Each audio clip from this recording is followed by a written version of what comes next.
راشد افضال صاحب لکھتے ہیں کہ پیشاب کا ایک قطرہ کپڑوں پر لگا 1 درہم سے کم ہے تو کیا اس میں نماز پڑھ سکتے ہیں؟ بسم اللہ الرحمن الرحیم۔ الجواب بعون الملک الوہاب، اللہم ہدایت الحق والصواب۔ پیشاب نجاست غلیظہ ہے اور نجاست غلیظہ اگر 1 درہم سے کم مقدار میں کپڑے پر لگے تو اسے دھو لینا سنت ہے۔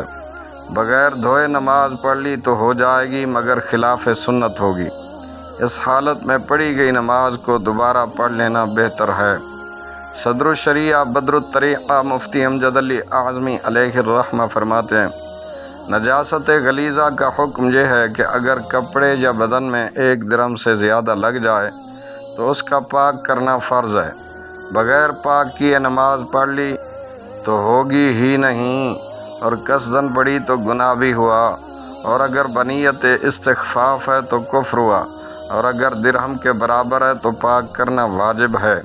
کہ بغیر پاک کیے نماز پڑھی تو مکروہ تحریمی ہوئی، یعنی ایسی نماز کا اعادہ واجب ہے، اور قصدن پڑھی تو گناہ گار بھی ہوا، اور اگر درہم سے کم ہے تو پاک کرنا سنت ہے۔ کہ بغیر پاک کیے نماز تو ہو گئی مگر خلاف سنت ہوئی، اور اس کا اعادہ بہتر ہے۔